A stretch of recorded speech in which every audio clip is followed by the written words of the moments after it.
Hi guys, Helen the Russian here again. So I said I will talk about the car accident that I had, and this is the time to do that.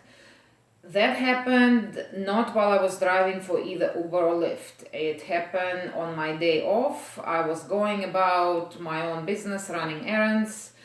I was going to the post office, as a matter of fact, 11 o'clock in the morning. The road in front of me completely, virtually empty because I just made a left turn into that road and I was first in line. So no one in front of me as far as the eye could see. Traffic coming towards me, the opposite direction on the opposite lanes. That was busy, and there were a fair few little shopping strip malls on that side. So as I'm driving, the speed limit is 45 and I know I was doing just under, so probably was doing about 43, 44 miles an hour. And because of the heavy traffic, clearly all I could see is just 3 lanes of cars on the other side. And this woman, which is what I know now reading the police report, at the time I honestly thought she just made an abrupt illegal U-turn. Come to find out, she was coming out of one of the strip malls on the other side, and because it was not far from the traffic light, which on that side was red at the time, the cars were stopped. So she made her way through it, and instead of stopping, there's actually a turn lane on that street, like middle lane for turns. Well, instead of edging in and looking to see the upcoming traffic or stopping, she just gassed it. So picture this, I'm driving along, nothing in front of me, and literally in a split second, there is a giant the side of SUV coming in front of me. I knew there was no way to go. I knew I was going to hit her because there was no distance, no time left to do anything. She was coming sideways, right in front of me. And I remember thinking, I didn't think I was going to die because I wasn't driving that fast, but I remember thinking, I'm going to get really hurt. And thankfully, I'm very grateful I didn't. I drive a little Kia Soul. Well, I bought another one now, so yeah, I still drive a little Kia Soul. And I have to say that little car held on. The car is totaled. The impact was huge, but it held on, meaning I did not have broken bones, no massive injuries. I got hurt by the airbag ruptured, and it burned pretty badly my wrist. That's why I'm wearing this. I got third and fourth degree burns on the wrist, and then I got hit on the other arm. There is still a scar in here. But all things considered, really not a bad result. But the reason I want to talk about it's not, well, for starters, you can see that people do stupid things like that. It was not my fault. I called the police straight away. Police came, and immediately he could see, he measured the distance, he looked, and he knew exactly what happened. He immediately told me, no, it wasn't your fault. He gave her a ticket for failure to yield. I have a police report to that effect. But none of that helped me because the woman had no insurance. Her insurance was expired a month prior, and her registration was expired 2 months prior. And obviously her car was totaled as well. So now I was facing, again, I was not driving for rideshare at all, so my insurance had come to play. But here's what happened. They did pay, my car was totaled, like I said, they paid for the car, but that car was brand new. I bought it at the end of April of this year. It was 2017 Kia Soul, and I financed half of it. So my insurance paid blue book value, which is not obviously what I paid, and they took my deductible out as well. So I'm, as far as car goes, I'm in the hole $3,000, and the reason I'm in the hole that little is because I financed only half of the car, meaning they paid $9,500. So they paid me total of $17,400 insurance did. I paid $19,600 for my car that was totaled, and of course to replace it I would have probably had to pay even more. But what I've done, I researched and I found a brand new 2016 Kia still left in the dealership in Irvine, California. So I made a deal with them and I drove down there and bought the car. So although I have a car that's technically a year older than the one that I had totaled, it is a brand new car ultimately.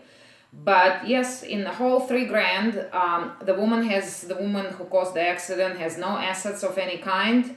I did have a lawyer for a bit, but the lawyer was honest. They did the research. They're like, there is nothing to be had in there. And my insurance company did try to go after her as well, clearly, and it's just a no-go, nothing. I'm really glad I wasn't majorly hurt, because I did not have uninsured, underinsured, and my medical bills will not be covered. I would have to come out of pocket, my own pocket, to do that. So, what did we learn from all this? There is a reason I'm making this video. It's not just to bitch and complain about things. First of all, I was really grateful. Only 4 days prior, I bought and installed dashcam for my car, and it was the kind with dual lens, meaning it filmed the inside of the car and it films the outside of the car, and it shows it on split screen on the camera as it's recording, and then when you play back, the same thing. So why was that important? Well, first of all, to prove that everything that I said happened exactly as I described, but also because it was filming inside the car, you could clearly see I was not distracted. I was not speaking on the phone. In fact, both of my phones were in my handbag. They were not nowhere near. I was not eating. I was not drinking. I had both hands on the wheel, looking straight ahead, wearing my prescription sunglasses like I meant to. So no way, because see what could have happened, if she did have insurance, or if she decided she's going to try to benefit from it, she could have hired a lawyer, and the lawyer would have said, oh, but this woman, me, was distracted probably and whatnot, and without the camera, it's he said, she said, and it's all about what judge and jury believes. Because technically, the way things went, I hit her in the back. So, although she did cause an accident, it was her fault, and everyone agreed, including the police, but technically that's what had happened. So, I'd say definitely invest in the camera. That camera I bought from eBay. It cost $43, and then I paid another $18 for the memory card. Best investment ever, seriously. I still have it, and also I found, since I had it, passengers, not to say passengers misbehaved before, but people kind of mind their P's and Q's, because they see the camera and they realize everything is being recorded, because you could clearly see it films the inside and the outside. So, good investment. As far as insurance goes, and that's your personal insurance, I mean, never mind Uber and Lyft, definitely get uninsured, underinsured clause. It's not like in my case, I just added it. Wasn't that much at all. In fact, for me, it was only extra $116 for 6 months. That's nothing. I wish I had it before, but I have it now. So definitely have it, add it. It's very important, because if something like this happens, so basically this woman got away scot-free, which is what, it really upset me. It really did. Think about it. This person blatantly and willfully violated every and each law. She didn't pay for registration. She didn't pay for insurance. She was driving around recklessly. She caused an accident. She totaled my car. She could have very well injured me quite badly. And nothing. I mean, yes, she got a ticket for failure to yield, which, looking at her history, like not paying for anything, she probably won't pay this one either. And then what I'm finding out, at DMV, when I went to register my new car, I have to say, girls were very nice and extremely sympathetic. They helped me as much as they could, but they told me what happens. So if that woman gets rid of this car, which she's gonna have to, her car was definitely totaled as well. So she's just never gonna get it from the junkyard. It's gonna go to, in Las Vegas, we have a company called Coparts. They sell cars like that. So that's gonna go in junkyard. All she has to do is remove her plates, which she's entitled to, and then turn these plates over to DMV. And then all the fines that she would have paid for expired registrations, they wiped off, they don't apply. So all she needs to do is get another car and go turn these plates in and pay for the new plates. That's it, no fine, because normally fine's pretty heavy. I think for the first 30 days of no registration it's $250, then it's $500, then it's $750, and I think it tops off at $1,500, but that's every 30 days, so it grows pretty quick, but she won't have to pay that.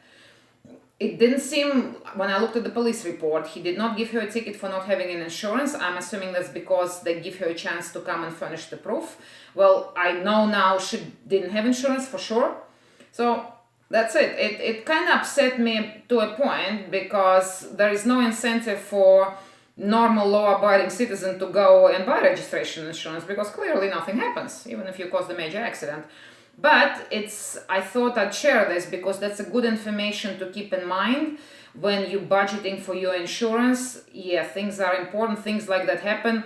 Honestly, I am a very defensive driver, I really am. I actually haven't had an accident in over 20 years. That's my first one in over 20 years.